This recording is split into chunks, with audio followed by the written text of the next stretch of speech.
Jake, what do you think this, and I don't know if you're like a score predictions guy. I personally am not. I'm more of a keys to the game kind of guy. What's this thing coming down to? So for the Colts, they have been so reliant on the big play, whether it's Joe or Anthony. I'm looking for them to just be like a functional offense that can string a drive together. They get so behind early in the down, in the down and distance. I think they were like 2 of 13 last week on third down because they put themselves in such poor positions.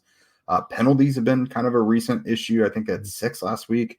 Obviously, incomplete downfield passes and just this and that. So hit the layups. You would like to see the short and intermediate passing game exist whatsoever. I know Pittman is banged up, but there is a way probably for better him with Flacco than it was. Yeah. Because Richardson couldn't execute that stuff. But I feel like Flacco can throw stick.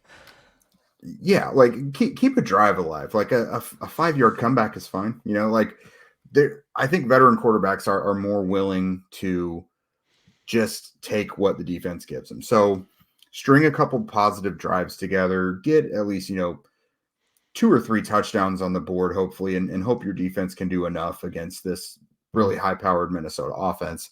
There's that. Take advantage of your opponent's weaknesses. Like the Colts defensive line is playing at a high level, especially now that DeForest Buckner is back. Dio Dangbo, Laiatu Latu, DeForest Buckner, Kwity Paye. Like these are all guys who can get after the quarterback or at least make Sam Darnold uncomfortable, move him around. So just that stuff. And then defense in the secondary, like you're facing an uphill battle against these really, really good pass catchers. Just be in the right spots. You're probably going to get beat a fair amount of times. Just be in the right spots. There's a lot there. I think this one comes down. I like the penalties point. The Vikings have had a horrible issue with pre-snap penalties. Yes. It's got nothing to do with the matchup. Sometimes they can't get lined up.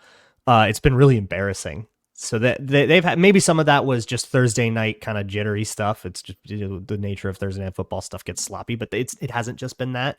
They've also been up against the play clock a bunch. Like their operation from kind of between downs has been really slow and sloppy. So if whichever team can figure that out might have a better shot here.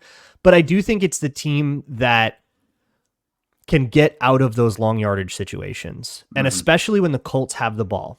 This is really, I think, how you can tell who's going to win this game, because the Vikings in the last couple games have been phenomenal on first down, dreadful on second down. They'll get you to 2nd and 12 and then let you convert it. And they've actually, in the last 2 games with this defensive meltdown, they haven't even gotten you to 3rd down. I mean, you just drive down the field first, second.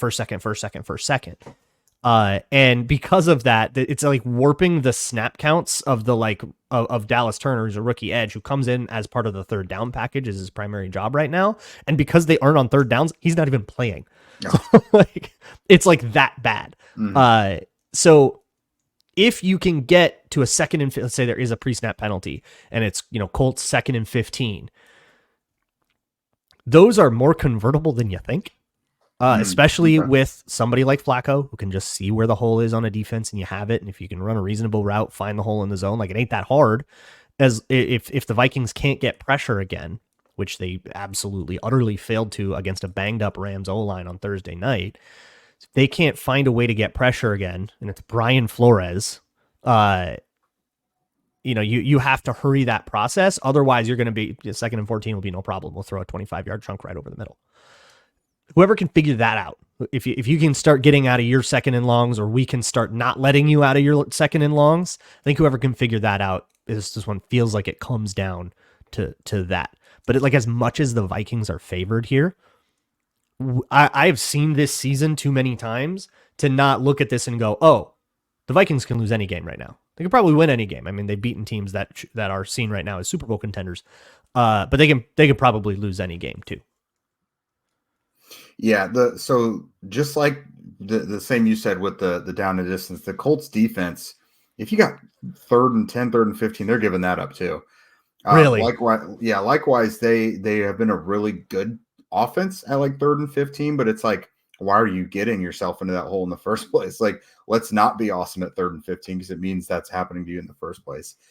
So offensively, Joe is great on 3rd down, so he could get out of those, but just the flip of the coin as well. If you guys, It'd be if swingy the then. yeah, this could be a really interesting game. It could be a 17-10 game just as easily as it could be like 30-27. This feels like two really unpredictable teams. Yeah, and it feels to me, I think I said this before the last game, and then it turned out to happen in an extreme case, but it kind of doesn't matter who gets an early lead, I feel like.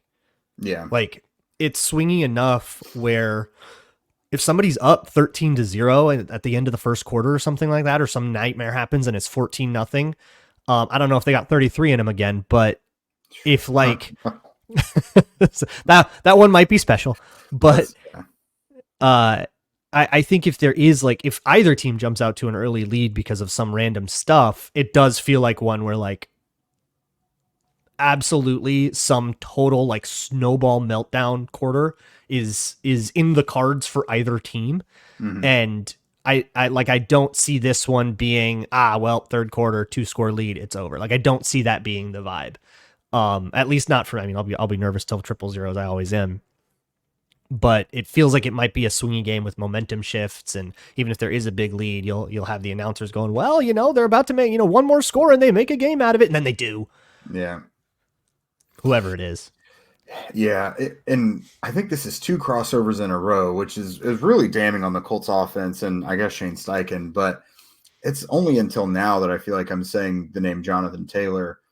That's their best offensive player. Like, I think he's the ultimate X factor. I think he'll be more involved now that Joe Flacco is in there, which is odd because you would think with Anthony being in there, you would want the running back to be his best friend.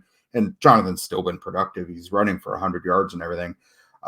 But if they're self-scouting and reevaluating, and they obviously felt the need to change quarterback, I would also change your offensive philosophy to be Jonathan Taylor-centric once again, like it used to be. Like, that's your best player. You have this really expensive offensive line that's really good at run blocking, whether it's zone or gaps, especially, they've done some really good zone stuff.